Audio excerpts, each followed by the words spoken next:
everyone, and welcome to Stock Market Today. It's Allie Corum and Ed Carson here with a look at the market today and this week, where we did see a little bit of a pause in the strong rally. But hey, that's a good thing, Ed.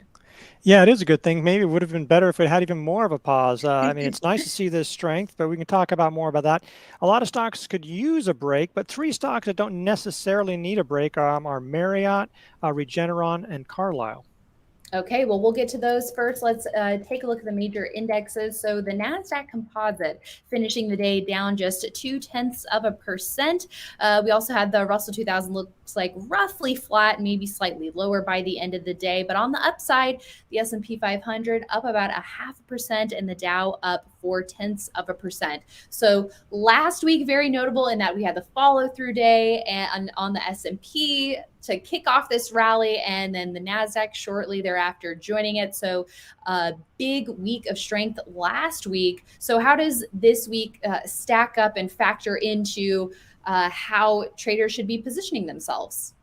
Yeah, this was a pretty good week. There was opportunities if you didn't buy right at the end of last week, because it was sort of came on so fast, having that follow through. There was still opportunities this week to buy, added on modest strength. You can't expect. I think the NASDAQ rose something like 8% last week, and so still a solid gain this week. Some modest pullbacks. The only issue at this point is that a lot of stocks have offered buying opportunities. I'm not sure. There's not a whole lot of setups right now. There's a lot of things that have moved.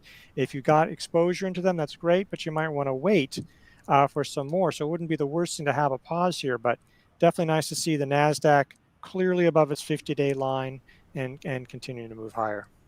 Exactly. We don't need to exposure wise go from 0 to 100 in, a day or two. It can take leading stocks a couple of days or even weeks to set up. And like you said, if you miss the breakouts, maybe we'll see some pullbacks or handles providing good opportunities rather than trying to chase the strength, right, Ed? Yeah, still don't want to be chasing things that have run up sharply, to have, sort of in no man's land, off the bottom, below the highs, or way above highs. You definitely want to keep your buy rules, to stay safe in that regard. Okay, and let's also take a look at the other major indexes. So here's a look at the S&P 500 above its 50-day and 200-day lines, and the Dow positive for the week. This is a slightly delayed chart. We can take a look at a DIA trying to get to its 200-day. So who knows, maybe potential resistance there, or if we can clear that level, that would be great. And taking a look at IWM. So a bit of a pause here, which maybe we're seeing stocks forming those handles as we speak. But your thoughts on what we're seeing underneath the surface, because for the bulk of the year, we've been talking about a lot of cyclical stocks. Earlier in the week, it seems like a lot of attention was on chip sector names and even the likes of Apple and Tesla having big weeks this week. But underneath the surface, what are you seeing that appears to be working or improving and back on the radar? Yeah, the small caps, I think, were down slightly for the week ultimately. Not that, which is fine, having a little pullback. Definitely a lot of that. I think the concern I would have is just with treasury yields. We know that Apple did very well. We know that Tesla did well, and NVIDIA. So there were some names that sort of supported it. Once again, we don't want to have a handful of big caps propping things up, along with energy names and stuff. So with this going up so much, I think the issue is that, okay, there are times when the market can handle higher rates until it doesn't. All of a sudden, it's like, oh, we don't like that anymore. It's like you didn't mind it, and all of a sudden, whoa, not liking that. So we have risen really, really sharply in the past few weeks. And, that would be suggestive. That would be a concern I would have for growth stocks, especially highly valued growth. Yeah. So when it does come to buying growthy names that you're seeing set up there, is that still just an automatic pass for you, or do you just treat them a little bit more like a swing trade, or maybe you're reducing your position size for something like that? What would be your take on that? Oh, those are all good options, sort of depending on your investing style. I know it sounds crazy, but we've been talking about lower PEs, looking for the stocks that have relatively low PEs because these rising rates. I mean, basically, high PEs mean that investors are betting on huge future growth. And maybe that growth will come, but when the rates rise, you have the sort of discount future growth more. And so that really hits those ones. So I would look for those with not stratospheric growth PE ratios going, at least right now with rates rising so fast.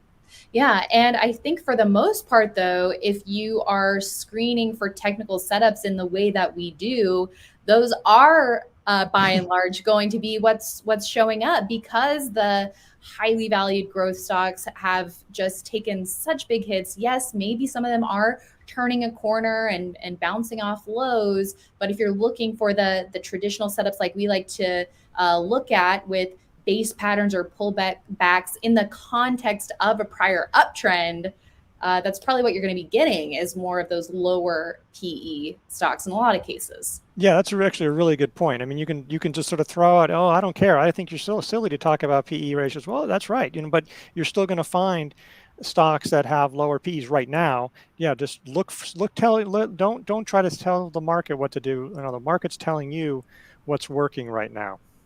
Exactly. All right. Well, let's check in on some stocks like Marriott. MAR is the travel play back on.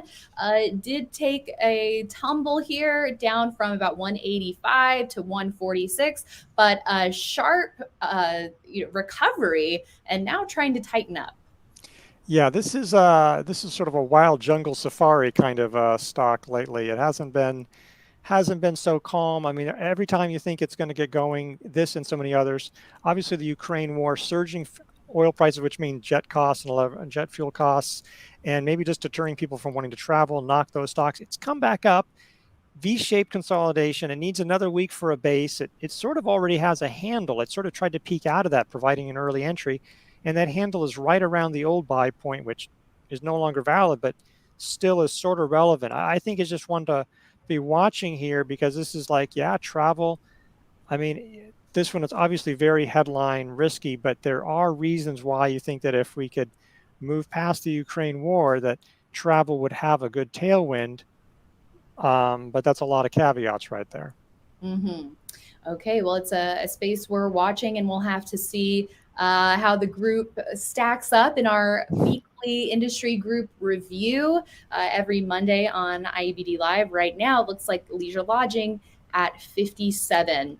And Regeneron is a stock, Ed, that you've been making sure we've had on our radar as it's built this base structure, and it's not alone in the medical sector. I mean, there are other names that have seen nice moves lately, and perhaps if you missed the early entry above 645 or even the breakout, seems like it's actually great that it did pull back into this buy zone here, which would be my preference versus just buying it after however many up days in a row, right when it started to break out.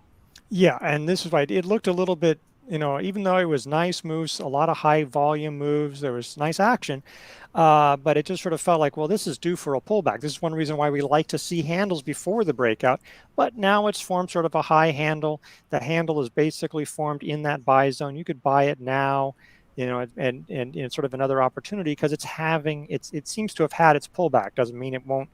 It's guaranteed to go up, but that's why we don't, why we like to see those again handles. Okay, it's gonna take a break and then move on. Well, maybe that's now the case. Yeah, and when it did clear that earlier entry within the base, I mean, this was before the follow through day. So that would have been perhaps a tough buy there. But again, we are seeing other names in the group working. Eli Lilly comes to mind. Vertex also comes to mind as well. So Regeneron is definitely one that we will be keeping track of to see how this little pullback or shakeout turns out. And we also want to check in on CSL Carlisle, a diversified operations company. But Ed, from a fundamental and technical perspective, this is definitely one worth noting. Yeah, it has 3 quarters of accelerating earnings and sales growth and pretty strong pace. Now, some of that's easy comparisons versus a year earlier, but nonetheless, they're expecting 53% growth this year. So that's pretty good. The PE ratio is relatively low. On the technicals, the RS line is at highs. It's pausing here. It probably had early entries already. You could have argued a trend line or that short-term high, but now it's pausing right below the buy point. So that's nice. So if it breaks out here, it would definitely be actionable. So, this we weren't talking about this stock, but on IBD Live, we were talking about, well, isn't that, I want to be in more interesting companies. It's like, well, the thing is that the Yeah. money's the same. The money's the same. If you make a 20% gain on this, it doesn't matter if it's this or Apple or some fancy internet. This money counts just as good. So I would definitely take a look at strong fundamentals and technicals. This was our IBD stock of the day. Yeah. So yeah, we'll have to check out the stock of the day article. I feel like it's a delicate balance because we do talk about how conviction in your big winners is really important, but you shouldn't have conviction to the point that it's blinding you if the stock action stops supporting that conviction, right? So interesting conversation. But yeah, what are your thoughts on that, Ed? I think so. It's like, look, there are going to be, is this a stock that's going to go up 1,000%? Probably not. Okay. But most stocks won't. Most stocks you're going to have, and you may want to take a profit after 20% and get out. I mean, yeah, they might be a huge winners. Not every stock is going to be to the moon. This might be a strong stock. So not everything like that. Yeah. Don't blind yourself to shutting off. I'm only going to invest in these hot industries that I personally like. Let the market and let these charts and the screens guide you to what's looking strong.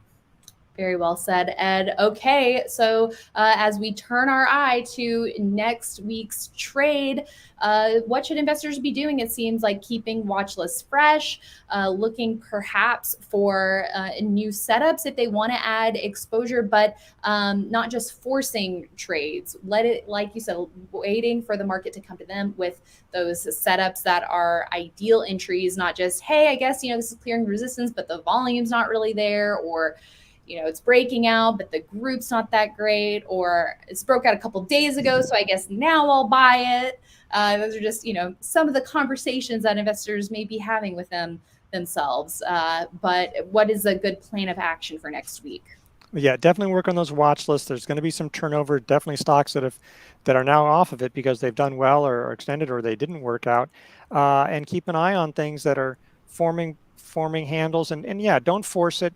It may not be a time to write immediately to make a lot of action. Doesn't mean you can't make some buys. Now the market's in really good shape, but wait to see maybe if the market, maybe pulls back or whatnot and forms new setups, because there's a lot of stocks out there that are looking pretty interesting, showing a lot of strength, but maybe if they could take a little pause, they would, really present buying opportunities. So, you don't have to go all in at once. Keep on going. Just, keep a level head, and there might be some really good opportunities. And if the market does pull back and then keeps falling, you'll be glad you didn't really try to load up right at this point. Exactly. Yep. And we'll remain flexible and manage risk with every trade as always. All right, Ed, thanks so much for your input today. And we hope you all have a great weekend. We'll see you right back here next week.